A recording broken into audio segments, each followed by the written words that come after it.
A narcissist may sleep with anyone, not because they are confident or powerful, but because being alone with themselves is unbearable.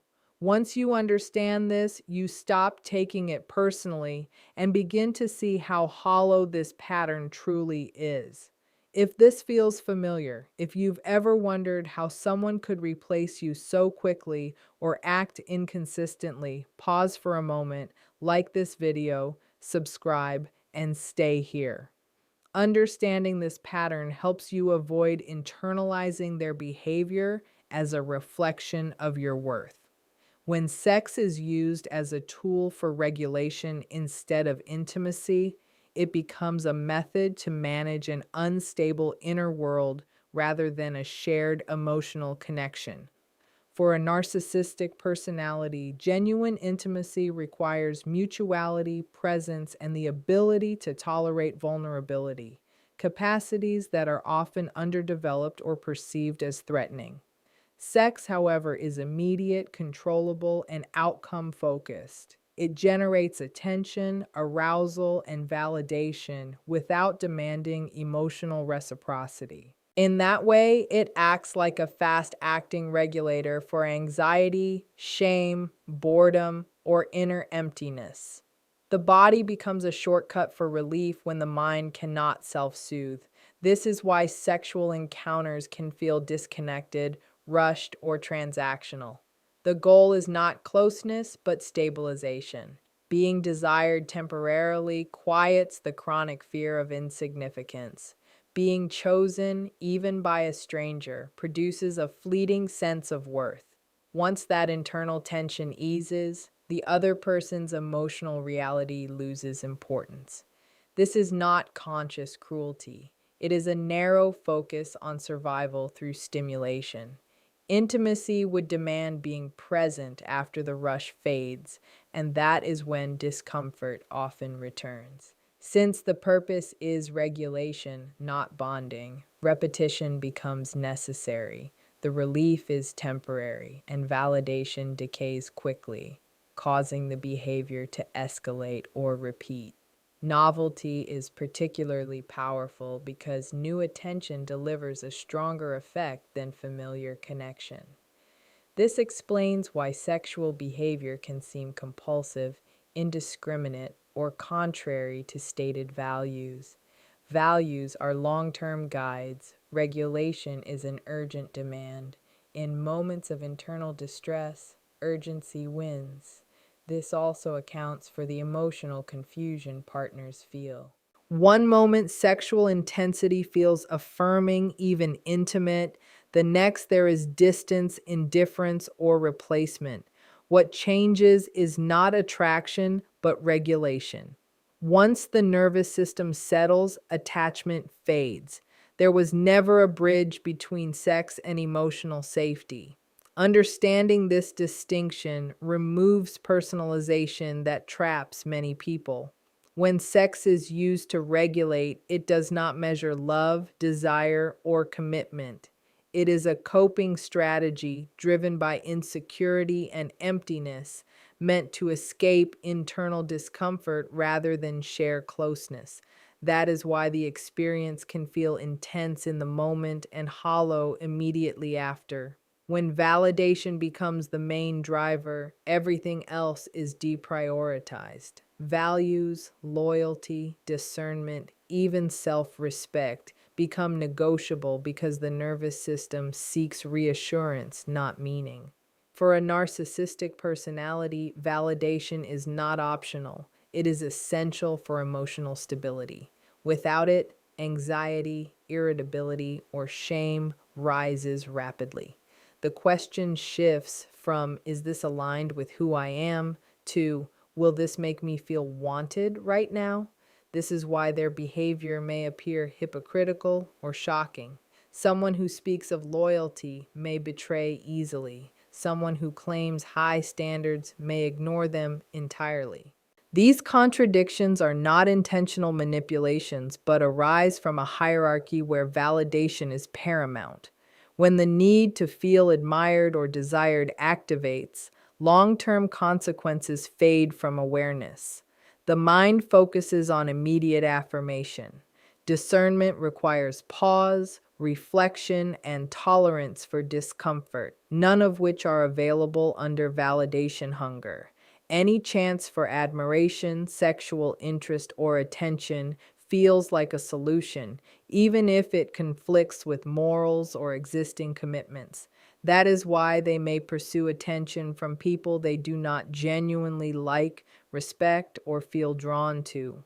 The person is not the point, the response is. Loyalty also becomes fragile. Loyalty requires holding someone in mind even when absent, which needs internal security. When self-worth depends on constant external input, absence feels like abandonment. In that gap, seeking validation elsewhere seems justified, even necessary. The narrative shifts from responsibility to entitlement, from commitment to self-preservation. For partners, this can be deeply destabilizing. It gives the impression that nothing is solid, that promises evaporate under pressure. The mistake is assuming this behavior shows a lack of care for you personally. It reflects an inability to prioritize anything over the need for affirmation. Validation hunger is indiscriminate. It disregards history, intimacy, or effort. When validation dominates, behavior becomes inconsistent, impulsive, and hurtful, not because causing harm is the goal, but because the internal system is organized to soothe insecurity rather than uphold integrity, which is why trust erodes quickly and explanations rarely bring relief. When sexual availability is treated as proof of desirability, attraction is no longer about connection, compatibility, or mutual interest. It becomes a measurement tool. For a narcissistic personality, desirability is not felt internally. It must be confirmed externally and repeatedly. Someone's willingness to engage sexually is interpreted as evidence of worth, power, and relevance. The logic is simple. If someone wants my body, I matter. If not, I disappear. Sex becomes a scoreboard rather than a shared experience. Because desirability is fragile, the threshold for proof is low. Emotional intimacy, respect, or even liking is not required. Consent alone provides the needed confirmation. Sexual access becomes shorthand for validation. It bypasses the slower, riskier process of emotional bonding, delivering immediate reassurance without the vulnerability of being truly known. Rejection feels catastrophic. A no is experienced as a verdict on worth. To avoid collapse, they pursue anyone who signals availability. Even if the situation is misaligned, unsafe, or contradictory to stated preferences, the goal is reassurance, not pleasure or connection. Desire from others supports an identity that feels hollow without constant reinforcement. This explains why sexual encounters can feel impersonal or confusing.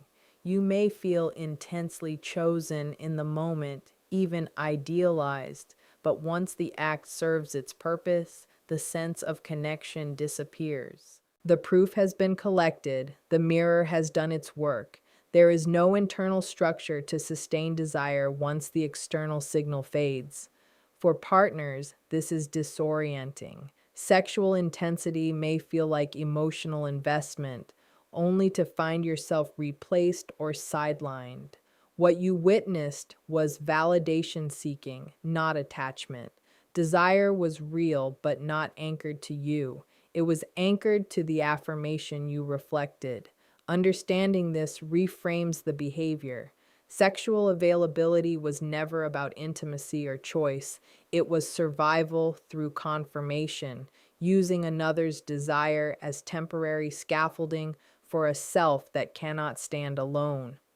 That is why the pattern repeats endlessly, never satisfying. Boredom and emptiness are intolerable for a narcissistic personality. When stimulation, admiration, or attention is absent, a profound inner void emerges. A stable inner life is often inaccessible. Stillness feels unsettling. Impulsive behavior arises to create feeling, intensity, and distraction. Sex is one of the fastest ways to break internal deadness. It brings novelty, arousal, and the illusion of aliveness. The chase may be more regulating than the act. New bodies, attention, and dynamics temporarily mask emptiness. Patterns escalate during boredom, transition, or loss. When routine sets in, absence of stimulation triggers restlessness. What seems like thrill seeking is often an attempt to escape flatness. Impulsivity stems from this discomfort. Waiting, reflection, and tolerating unease are intolerable. Acting quickly brings relief. Consequences can wait. Silence is worse than action. Emotional depth may feel heavy or draining, while novelty feels activating. For partners, this is confusing. Offering connection, shared history, and emotional availability can be met with restlessness or withdrawal. No amount of stability can fill an internal void that has nothing to anchor to. The emptiness is not caused by the relationship and cannot be resolved by more sex, effort, or accommodation. Understanding boredom-driven impulsivity explains the persistent behavior despite consequences. Relief is brief, emptiness returns, perpetuating the cycle. Without developing a stable internal sense of self, stimulation substitutes for substance, leaving intensity without fulfillment and connection without depth. Limited empathy compounds this. The emotional impact on others may be understood intellectually, but not felt. This creates a gap between action and consequence. Without emotional resonance, others' pain feels abstract and can be overridden when self-focused needs arise. This is not deliberate cruelty, just an absence of internal breaks. Decisions are filtered through personal experience. How does this affect me now? Not how does it affect someone I care about. Sexual opportunity centers on relief, validation, or stimulation, not betrayal or long-term harm. The other person's inner world is not emotionally accessible. This lack of empathy distorts accountability. If harm is not deeply felt, remorse is shallow or brief. Apologies focus on image repair or reducing consequences, not connection. Confusion arises about why someone is so hurt. From their perspective, behavior solved an internal problem. This explains repeated boundary violations. Boundaries require recognizing another person's limits as independent of one's own needs. When empathy is compromised, boundaries feel inconvenient rather than protective. They are respected only if aligned with self-interest or external consequences. Without those pressures, boundaries fade. Partners may explain pain clearly, repeatedly, and still witness the same behavior.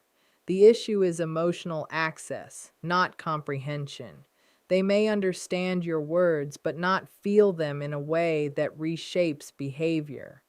Recognizing empathy deficits shifts the focus from teaching or awakening conscience. Without capacity to hold another's emotional reality alongside their own, concern for consequences is inconsistent. Harm can repeat despite promises, insight, or understanding, leaving partners exhausted and doubting themselves. Sex becomes an escape from shame, rejection, and collapse when these feelings feel overwhelming. For narcissistic personalities, shame is destabilizing, not mild regret. It feels like being exposed, defective, or unworthy. Rejection triggers similar responses. Even minor slights feel annihilating. The system seeks the fastest way to shut down these feelings. Sex provides relief, replacing shame with desirability, rejection with acceptance, and collapse with stimulation.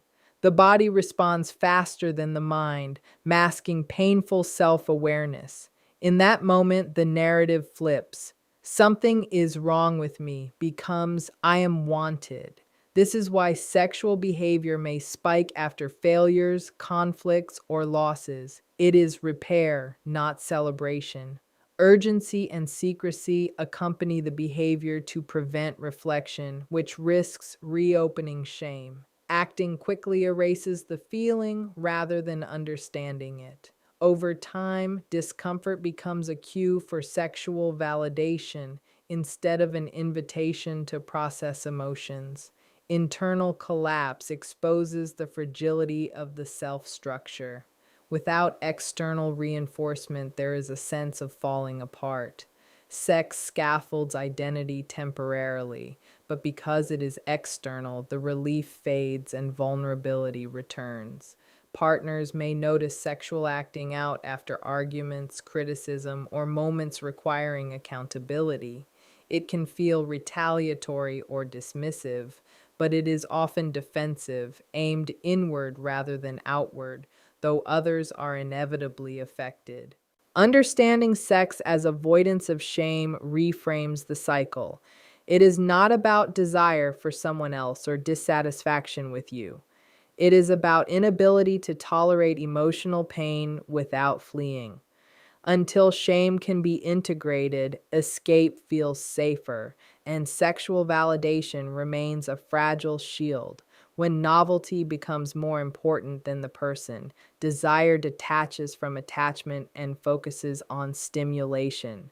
Familiarity leads to emotional exposure, expectations increase, patterns settle, and being seen clearly feels threatening. Novelty provides excitement without accountability, intensity without depth, admiration without history. Newness creates dopamine surges and immediate affirmation. It allows reinvention without past conflicts, inconsistencies, or debts.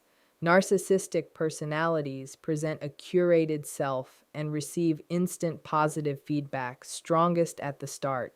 As novelty fades and connection requires reciprocity, internal discomfort returns. This explains predictable relationship arcs, intense beginnings, rapid bonding, sudden devaluation or withdrawal. The person does not change, the stimulus does. When familiarity no longer delivers the same rush, attention drifts to the next source of stimulation. Novelty also shields against vulnerability. Staying with one person through emotional depth demands tolerating conflict, repair, and exposure. New encounters bypass that, keeping interactions shallow and controlled. Disappointment or discomfort requires no work, one can simply move on. For partners, this feels invalidating. Interchangeability was built into the dynamic. Attachment was to experience, not the individual. Understanding novelty explains why promises of change fail. Even with insight, the nervous system craves the rush that new attention brings. Familiarity feels flat. Without internal stability and worth, novelty will continue to outperform intimacy, leading to repeated cycles of pursuit and abandonment. People are replaced not due to lack of value, but because novelty feels safer than being truly known. When sexual behavior is driven by self-soothing rather than desire, it loses relational meaning. For a narcissistic personality, sex regulates internal states, emotional discomfort, anxiety, emptiness, or agitation, and discharges them quickly, functioning as sedative or stimulant, offering relief without engagement. The partner's individuality becomes secondary. Availability, responsiveness, and ability to provide the emotional effect matter. Connection may feel intense, but it is not rooted in care or commitment. Once internal discomfort subsides, the pull weakens. The bond dissolves because it was never the goal. This creates a confusing mix of closeness and detachment. Passion and declarations may feel sincere but are tied to relief, not attachment, and fade as internal need shifts. For partners, this undermines intimacy. Replaying moments in search of meaning reflects function. Sex calms, distracts, or stabilizes and will repeat whenever discomfort returns, regardless of presence. Love requires consistency, self soothing does not. This pattern explains why insight, promises, or consequences rarely change behavior. As long as sex remains a primary coping mechanism, it resurfaces under stress. Removing access without addressing emotional deficits only increases agitation. Behavior is driven by necessity, not desire.